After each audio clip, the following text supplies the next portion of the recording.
Hello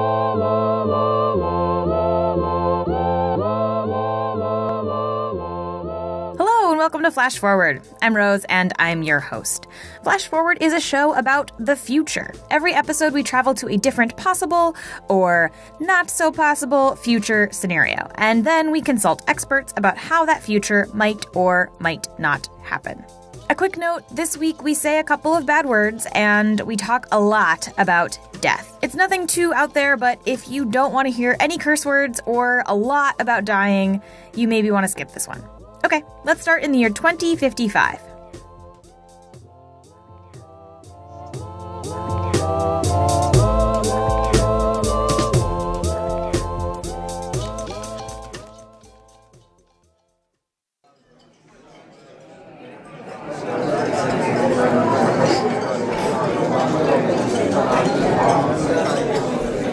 So yeah, I graduated from law school in the spring, and now I'm working at this NGO and trying to figure out what I really want to do.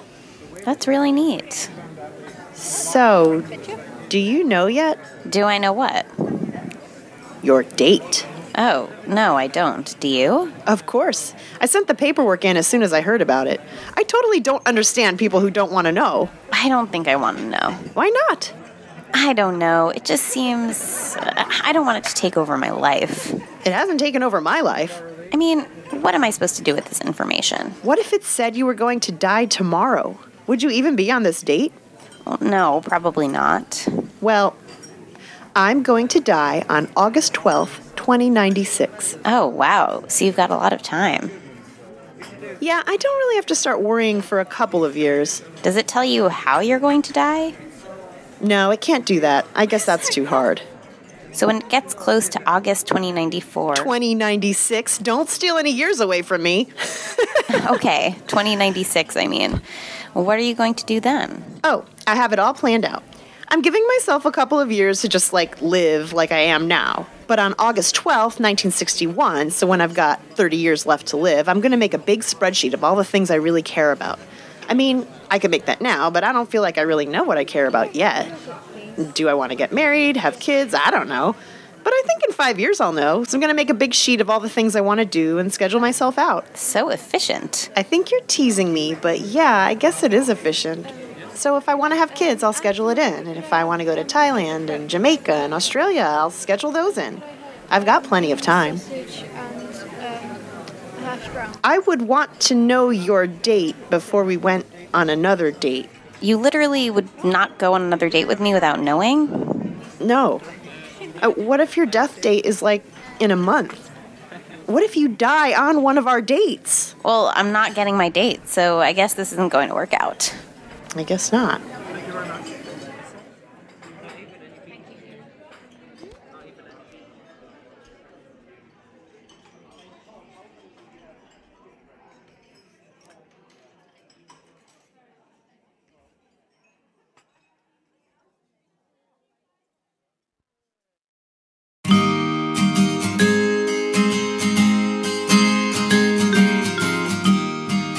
Everybody is looking for that special someone, the one who fits perfectly into that missing puzzle piece in our lives, the one we'll spend the rest of our lives with, grow old with, someone who will be with you forever.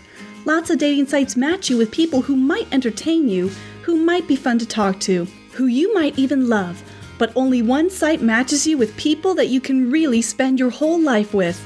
Evermore finds matches for you based on personality and longevity, pairing you with partners who can be by your side forever. Everybody deserves a lifetime of love, and Evermore can help you find it.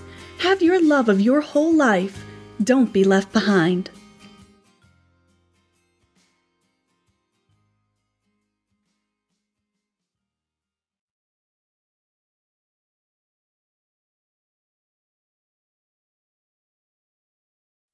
Yo, come here, I want to show you something.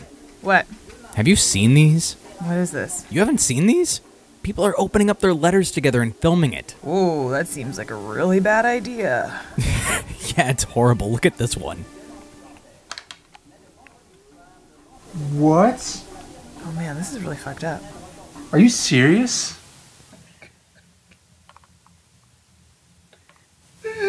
Yeah, it's horrible. Look at this one. Oh my I don't want to watch this. Come on, they're doing it to themselves. Nobody has to get their letter.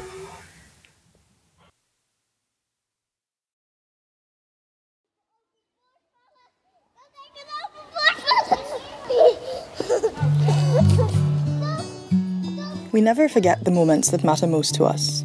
We pin them to our feeds. We share them with everyone we know. And we dream of how to make more of them, no matter how long we've got left. At a Yearbook, we can help you build the perfect life with whatever time you have left. A week, a year, a decade. Yearbook is here to make those memories as good as they can be.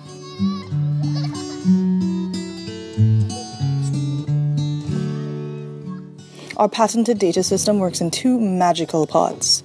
First, our algorithm learns all about you and matches you with trips, classes, programs, and people who are scientifically proven to make you happier. Then, we make sure to schedule those trips in the optimal order based on how much time you have to live. Yearbook. Make the most of your time, no matter how much you have left.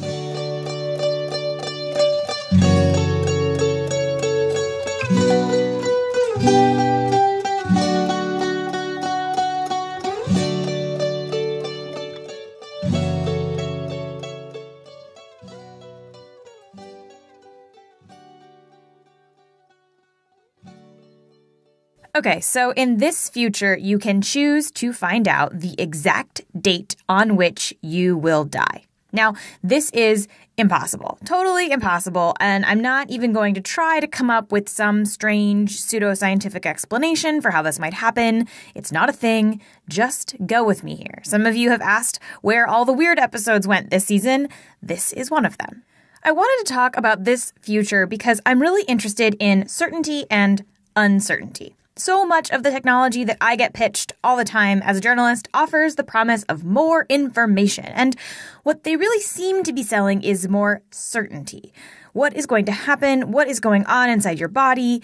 Quantified Self apps say that they'll help you track your habits and your biology so that you can really know what's going on, and you can be certain about this messy, weird, slushy, gross thing that is your body and your insides. But the ultimate uncertainty, the thing that we cannot control no matter how big our quantified self spreadsheets are, is death. We could all die at any moment.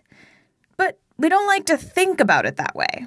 A couple of years ago, my grandfather got sick, and he's been sick since then.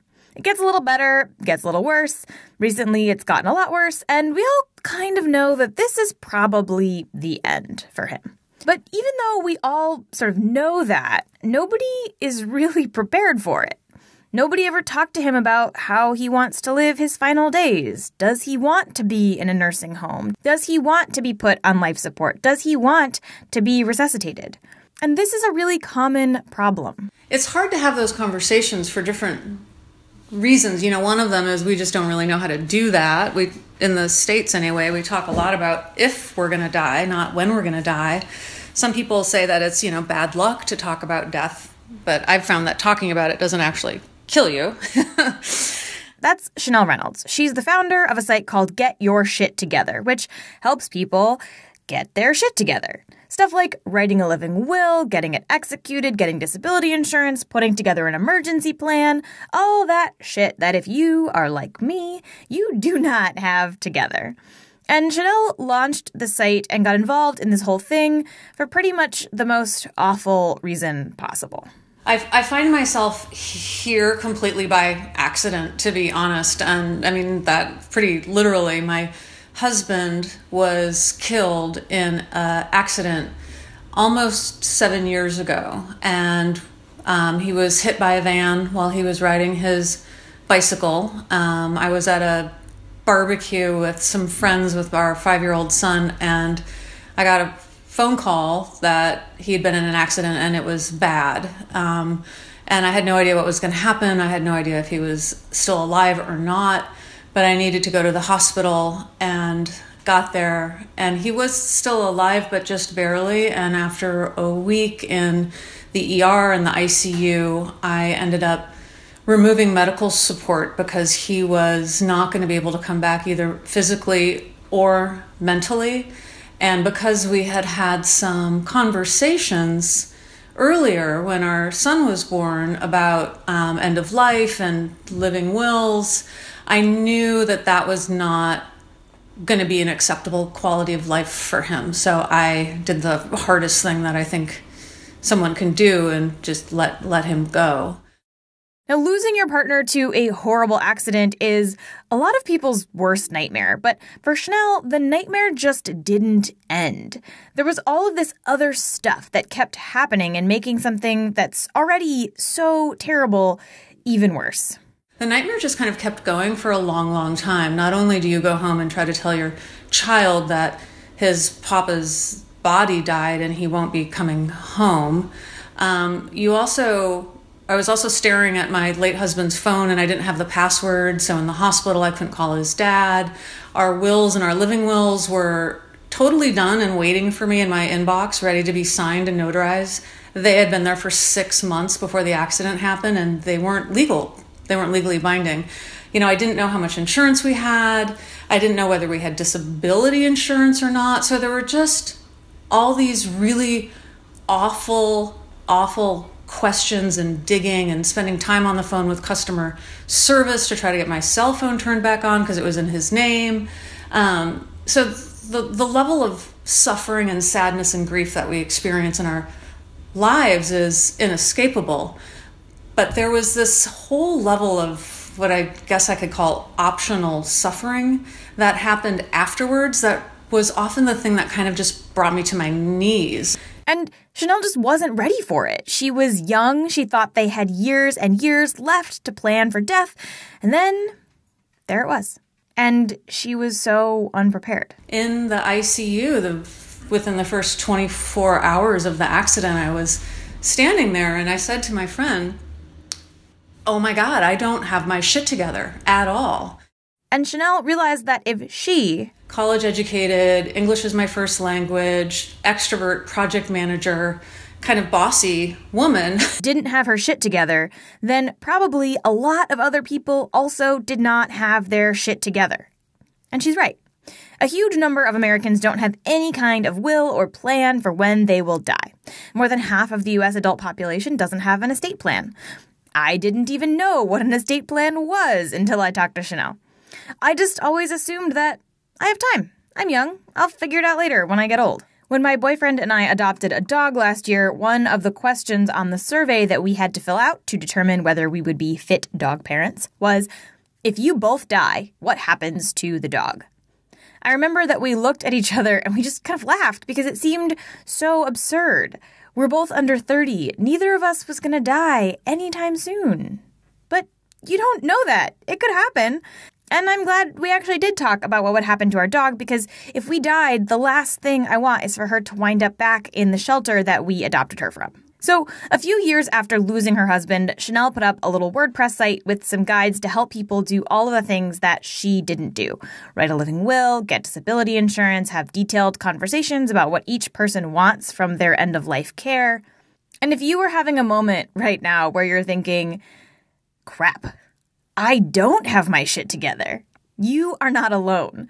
Once Chanel put up the site, it totally took off. I put it out there, and then millions and millions of people went to the site and downloaded the forms, and hopefully that means a lot more people have had conversations, and there's checklists on kitchen tables, and more people have their shit together than before. Now, Get Your Shit Together is Chanel's main project, and she hopes that you get your shit together. I mean, it should be as easy, frankly, as Ubering a box of puppies to your office, but it's not. And nobody knows where to start, and people are overwhelmed. And so my hope is that talking about these really important things, we can figure out a way how to do it where it's less overwhelming and help really give people a place to start. So getting back to the theme of the episode, maybe if we all knew the date on which we were going to die, we would be more likely to actually plan for it. Maybe if we all knew our expiration date, we would write our wills and make our plans and just get our shit together. Maybe. But it might also have some less good effects too. It turns out that psychologists have been looking into what reminders of death do to people for a long time. And what they found is that when you are reminded of your own death, you sort of turn into a monster. Death reminders make us demoralized, hateful, warmongering, proto-fascist, plundering the planet. That's the bad thing. That's Sheldon Solomon. He's a researcher at Skidmore College and one of the leading scientists in a field that has a really cool name. It's called terror management theory. Now, terror management theory basically says that we all live, all of us, all the time, with this underlying rumble of terror beneath the surface. Terror that we are going to die, which, of course, we are at some point. And when we're reminded of death, that terror bubbles up and impacts our behavior in some not so great ways. What we found in dozens of experiments is that when you're reminded of your mortality, you like people like yourself a lot better, and you hate people who are different. So one of our first studies, we had Christian participants either think about death or something unpleasant, and then we asked them to evaluate other people who are either Christians or Jews. And in the control condition, the participants didn't differentiate between people as a function of their religion. But after being reminded of death, they liked Christian people more and Jewish people less. And then, like Germans reminded of death, sit closer to people who look German, and they sit further away from people who look Turkish. Iranians reminded of death become more supportive of suicide bombers. And it's not just Christians or Germans or Iranians. They've done tons of these experiments, and no matter who it is, they get the same results. Americans reminded of death become more supportive of the preemptive use of biological, chemical, and nuclear weapons against countries who don't threaten us directly. Their most recent experiment looked at Donald Trump, who will most likely be the Republican nominee for President of the United States. Saying, I will make America great again, and I'm going to build a big fence, and I'm going to bomb the crap out of ISIS. And we just did our first study a few months ago showing that when Americans are reminded of their mortality, they become more supportive of Mr. Trump and more willing to vote for him for president. So in this future, if we know exactly when we're going to die and we think about it all the time, we might turn into horrible people. It makes people hate other people who are different, makes people sit closer to other people that look like them. It increases how much we smoke and drink and watch television and go shopping. It makes us uncomfortable with our bodies and contemptuous with regard to how we treat the natural environment. Now, there is other research that is a bit more hopeful about this.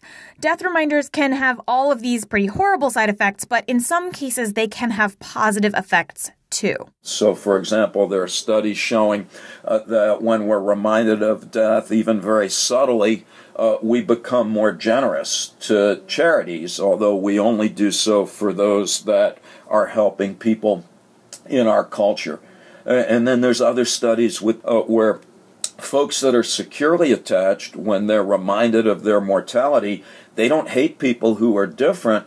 Rather, they become more committed to long-term and stable relationships. And there's certainly no harm in becoming more devoted to one's significant others. So some of us will turn into xenophobic, racist, littering jerks, and some of us will turn into charitable, loving partners. And Sheldon says that researchers don't really know who will react which way. I'm going to go with I don't know and probably both. I think that there's, for some people, I don't think it would change a thing. And although if you ask me, like who, I wouldn't be able to predict. I'd need to think about that. But I think that there'd just be other people who wouldn't be able to keep their faces away from the number of minutes and seconds that they have left. And that would become a preoccupation almost to the point of fetish, and that they would just spend too much of their time trying to come up with a way to keep the meter running just a little bit longer. So there is this very real possibility that knowing our death date might turn us into monsters. But even if knowing our death date might have negative consequences, you know that people will want to find out. Some percent of the world will, of course, want to know their death date. So I wondered, in this future, could those of us who want to know go to some kind of death therapy before we open our little letter that has our death date on it?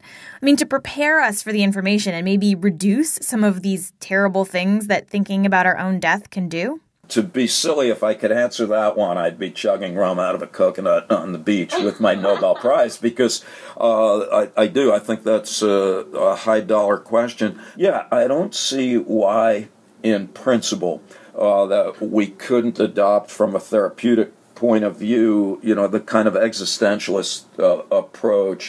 And so one possibility, if we're just going to let our imaginations run wild, is before you open the envelope, I could see folks pointing out that this need not be seen as a death sentence per se, so much as kind of an existential beacon in the night, that knowing precisely how much time one has left under the best of circumstances may allow us to literally just get the most out of the days that we have. But Sheldon's research and all of the research on terror management theory relies on subtle reminders of death. We interview them in front of a funeral parlor as opposed to 100 meters to either side, or we flash the word death on a computer screen, 28 milliseconds, so fast that you can't even see it. Which isn't quite the same thing as actually knowing consciously all the time that you are going to die. So I wanted to talk to someone who really knows that feeling. When we come back, we're going to talk to a woman who has spent the last 8 years or so basically living in the shadow of death. And we're also going to talk about all of the ways that our world might change if we lived with our death dates hanging over our heads all the time. So stick around. We'll be right back in a minute.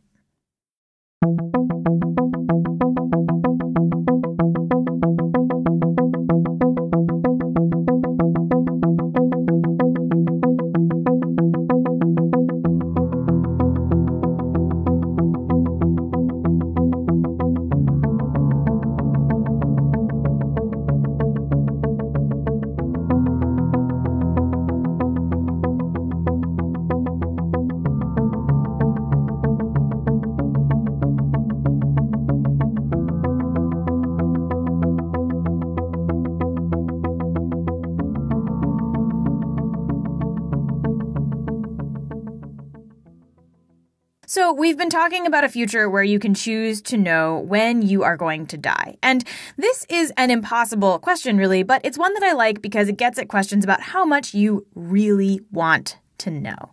How certain do you really want to be about your life and the end of your life? And to think about what a world full of future death dates might look like, I called this guy. I'm going to send you every adjective in front of the word dogs every day in email. Perfect. I'm Ryan North. I'm one of the co-editors on the book Machine of Death, about a machine that tells you how you're going to die, not when. And I also write the online comic Dinosaur Comics, and I write the comic The Immutable Squirrel Girl for Marvel Comics. So back in 2005, Ryan published an episode of Dinosaur Comics that outlined the premise of the Machine of Death. You go to the machine, it takes a blood sample, and it spits out a card that tells you how you're going to die. Maybe it says poisoned apple, or drowned, or old age. Ryan thought it would just be kind of a one-off joke, but he had some friends who started exploring these little short stories based on this premise. And eventually they opened up the idea to general submissions, and they got thousands of stories. So far, there have been 2 Machine of Death anthologies, each full of stories about what happens when you know how you will die. And they're really fun. I totally recommend them. So I called Ryan because our scenario is kind of similar, except for us, you know when you'll die and not how. And Ryan's first thought about the death date was, I'm going to say, pretty morbid. Well, when you mentioned the idea to me, the first thing I thought of is, well, this changes society in a huge way, because like if you're maybe within 6 months of your death date, even, do you want to get in a flight with someone who's going to die in the next 6 months? You're not going to get in a flight with someone who's dying that day. No one would want to be around you, right? Which means your life is changing as you get closer and closer to your death date, because fewer and fewer people want to be associated with you. Or like, what if a bunch of people, you realize that you, your neighbor, and everyone in the same city has the same day or the same month? That's concerning. You probably want to get out of Dodge. In a lot of the stories in the Machine of Death books, there's a built-in age limit. You can't be tested until you're 16 or 18 or something. But that might be a little different if the machine tells you when. I mean, if your kid is going to die at 2, do you want to know that? Or do you not want to know that? But how awful? Like, how awful? Yeah. How awful get your baby tested after birth and be like, oh, 2 years. Wow. Like, what do you do after that? How do you not spend the next 2 years just being torn apart? I can imagine a future where some schools require death date testing and won't take kids who are going to die that year. I mean, nobody wants a kid dying at their school. But Ryan also says that people could use their death dates to their advantage. Let's say you get, even forget the diagnosis, you have a death prediction that's 6 months from now. And you think, okay, I'm going to die in 6 months, which means you're not going to die for the next 5 months and 29 days. So you could be like a firefighter with absolute security in your well-being. You could do all this stuff that's dangerous knowing that you're going to be fine. Or at least you're not going to die. You might get horribly injured, but you'll linger on for at least another 6 months. Or maybe we could assemble armies full of basically invincible people. There was a great story in the second book about the government making this sort of elite squad of invincibles who have these death cards that are like really peaceful, like in bed surrounded by loved ones. So they can send these guys into battle and know they're going to be fine. Like they can't be killed in battle because their death cards are so nice and so pleasant. And I feel like the same with time. Like if you have, how do you fight wars? How do you fight battles if you can make a troop of people who are going to die 60 years from now? Like they're going to roll over you. You can't stop them.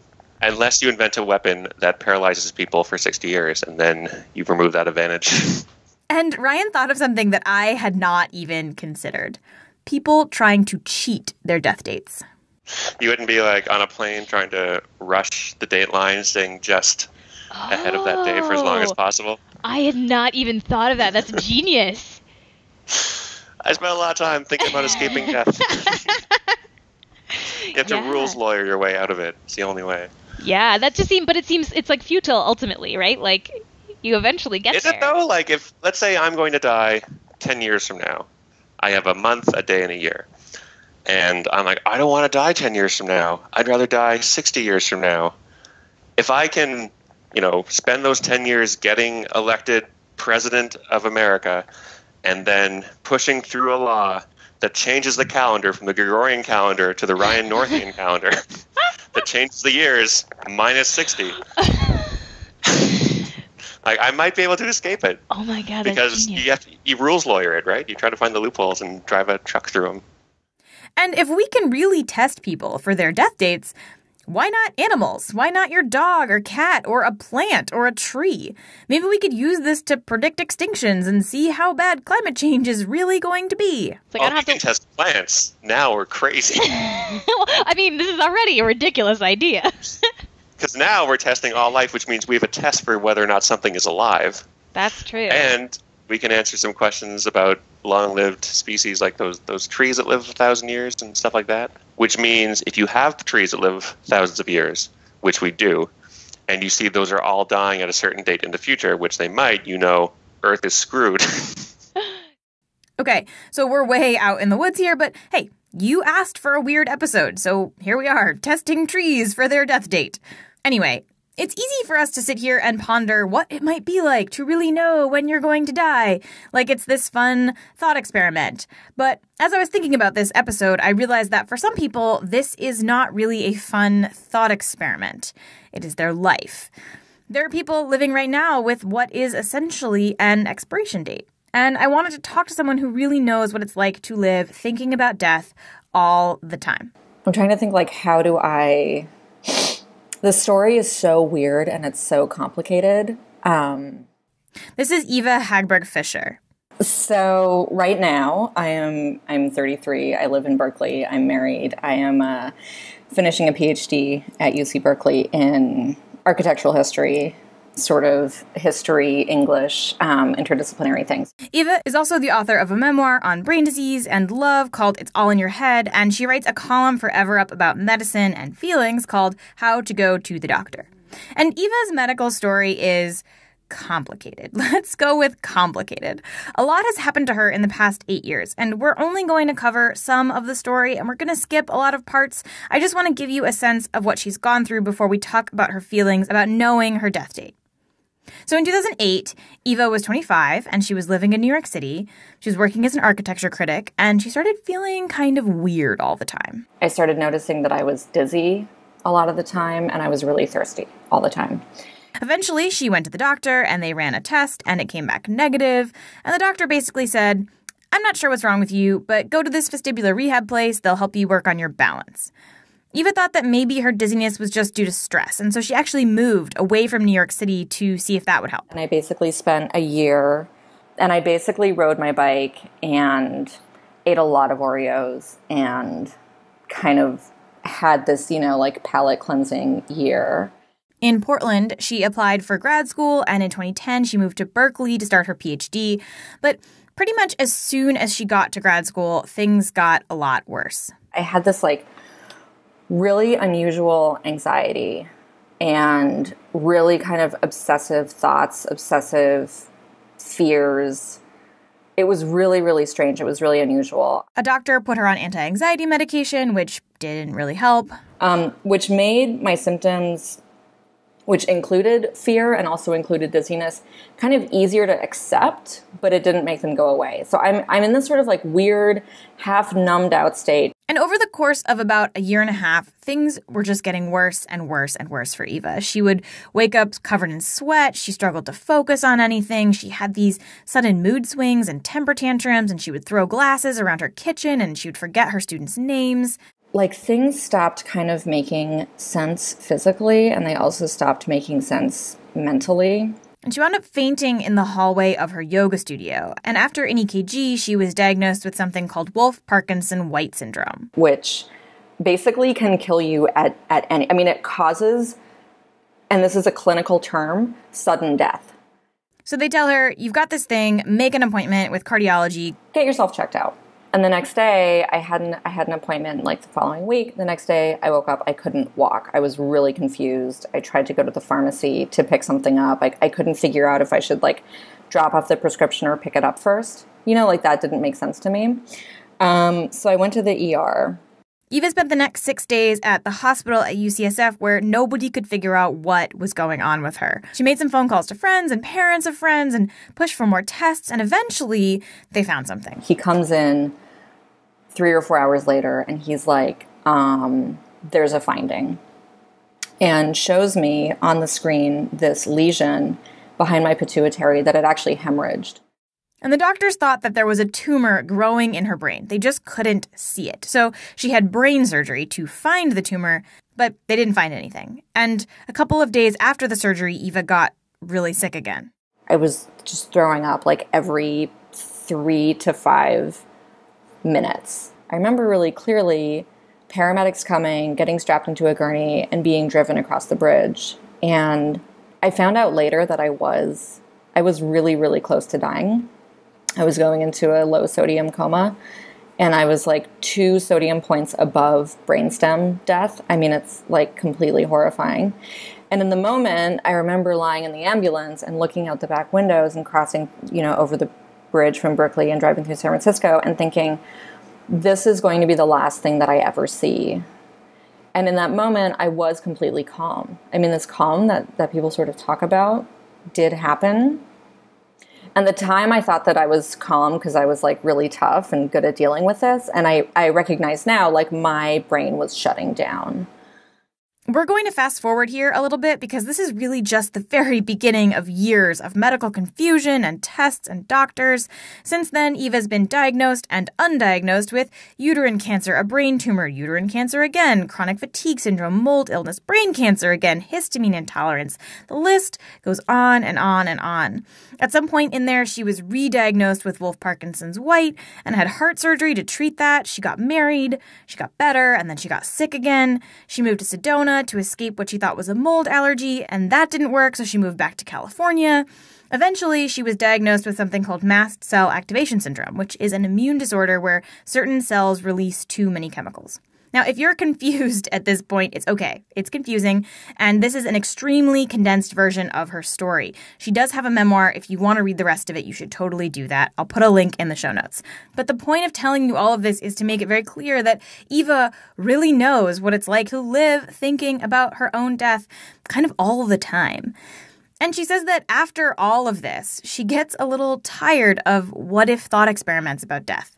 Kind of like the one that we're conducting on this very episode. Actually knowing that you could die at any moment is very, very, very different from abstractly believing that you know that you could die at any moment.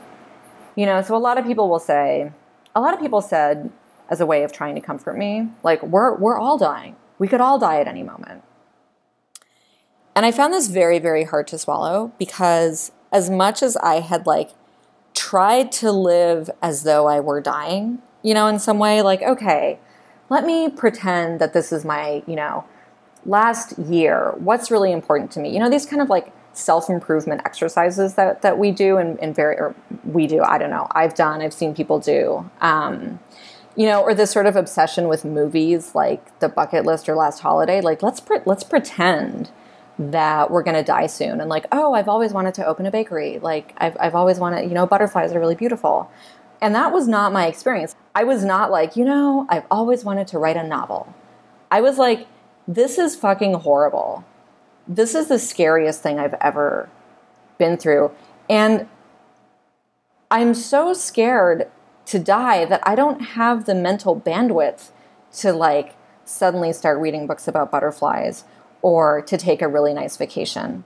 So there's this idea that knowing our death date is going to free us up to do fun things and be our best selves. And she says that that just is not what happened to her.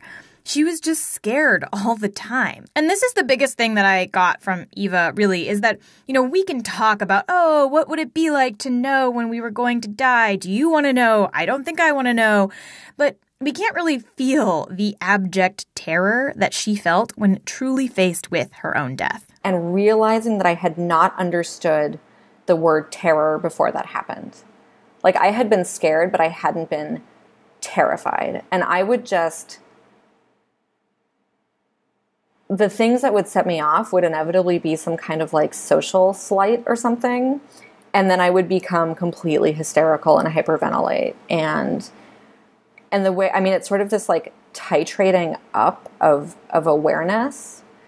And I think that I was not able emotionally and intellectually to really grapple with what was happening, that it kind of came out in these like other ways. And living with death so close by, for so long has really changed her in ways that it might change many of us if we lived in a world where we could, in fact, know our death dates. Eva thinks about death all the time. I think about my death now every single day, at least once. I realize that most people don't constantly wonder who is going to be next, which I kind of wonder a lot. You know, I think about my friends and I'm like, who's going to die? And my therapist has told me this is not like quote unquote normal thoughts. I think it might be normal thoughts that we just don't talk about, but I don't know. But it's not all bad. It's not all bad. Eva says that she probably would cut some of the suffering, but she would choose every plot twist in her life. And it's also, I mean, the other thing that I want to say is, and then I'll let you go, but I realize I've been like pretty kind of dark this whole time. But really like my experience of joy changed tremendously. And my appreciation for joy and the way in which I sought out joy and sought out laughter. And like some days it was as simple as like, I'm going to go on BuzzFeed and click on their LOL and keep looking until something actually makes me LOL.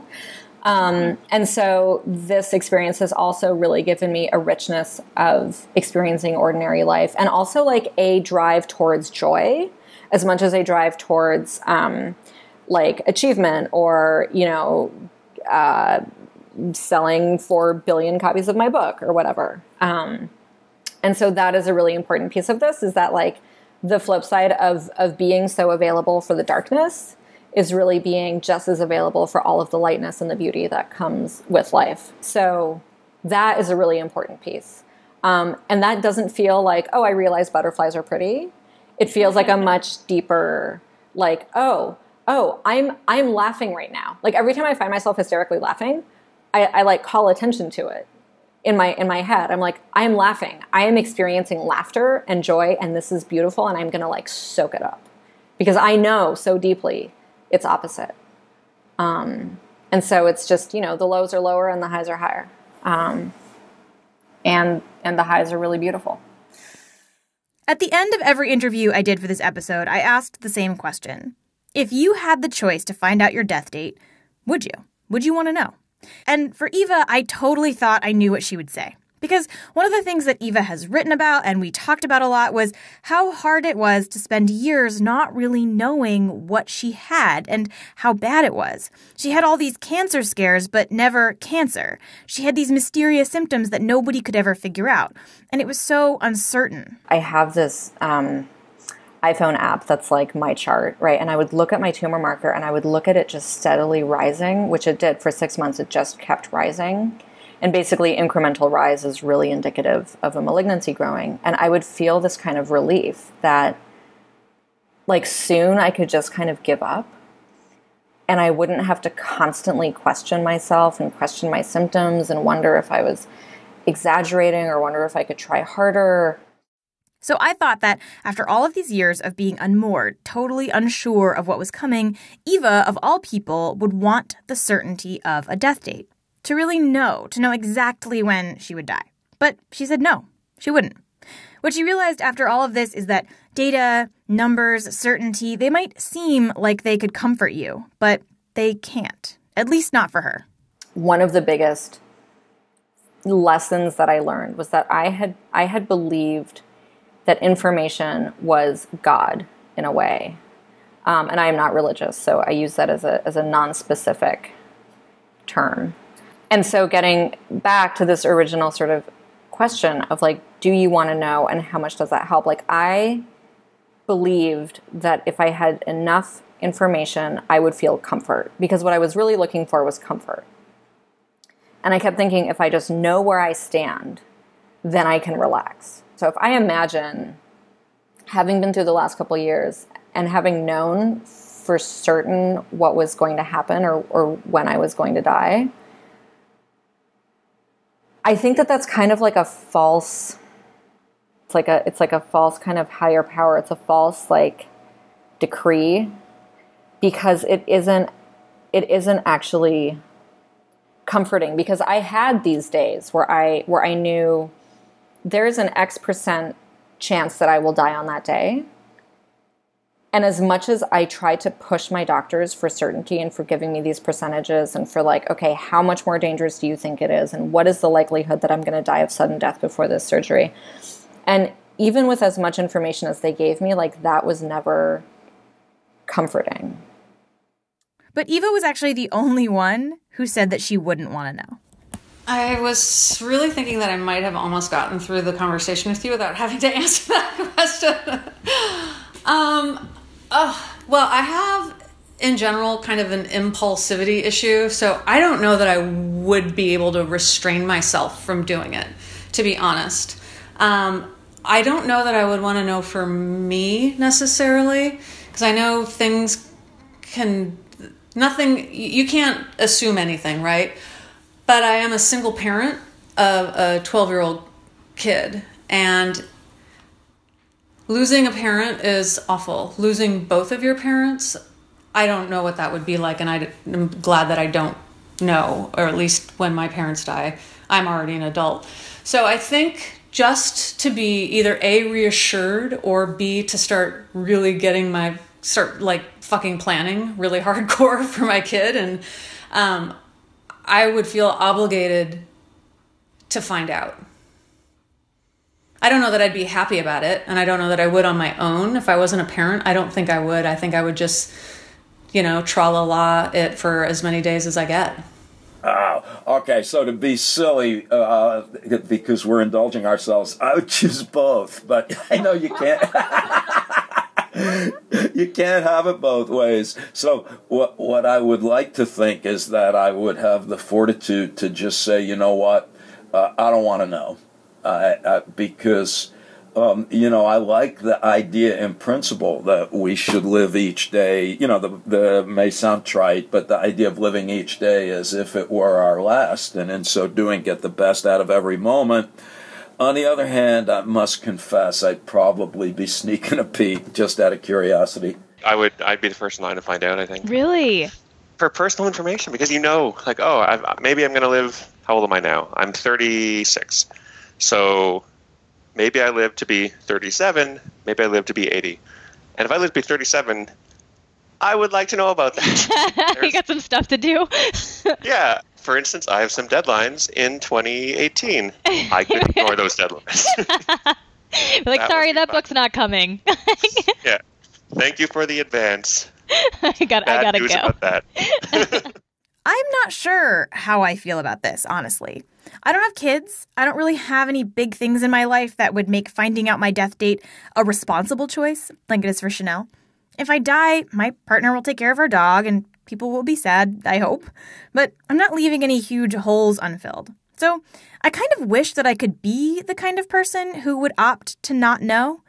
But I also know that I'm a reporter, and I really, really hate not knowing things.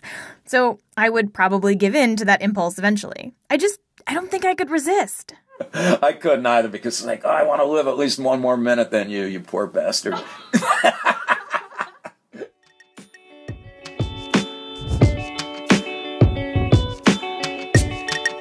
What about you? Would you want to know your death date? Could you resist looking? And once you found out, how would you react? Would you try to test the prediction? Would you try to become the ruler of the world to change the calendar so that your death date never came? Tell me. I'm dying to know. Sorry, I couldn't resist. Send us a voice memo at info@flashforwardpod.com. Flash Forward is supported in part by patrons who donate money on Patreon. Hello, patrons. You are the best. This Friday, patrons will get the full interview that I did with Ryan North for this episode. It's really fun and weird and surprising, and a lot of it didn't make it into the episode, so if you like what you heard from him, go to patreon.com/RoseEveleth, become a patron, and you will get that whole thing in your inbox on Friday. Patrons also get transcripts, a weekly newsletter full of links and updates to past futures, and behind-the-scenes stuff about the show. So go do that. It keeps the show going. Seriously, I thank you. Okay, that's all for this episode. Flash Forward is produced by me, Rose Eveleth, and is part of the Boing Boing podcast family. The intro music is by Asura, and the outro music is by Broke for Free. Special thanks this week to Stacey Marie Ishmael, Wendy Hari, Sheila Gagne, Kevin Yatasik, and Jessica Gross. The episode art is by Matt Lubchansky. If you want to suggest a future we should take on, send us a note on Twitter, Facebook, or by email at info@flashforwardpod.com. We love hearing your ideas. And if you think you've spotted one of the little references I've hidden in this episode, email me there too. If you're right, I will send you something cool. And if you want to support the show, there are a few ways you can do that as well. I've talked about the Patreon page already, so you do that. If you can do that, go do that.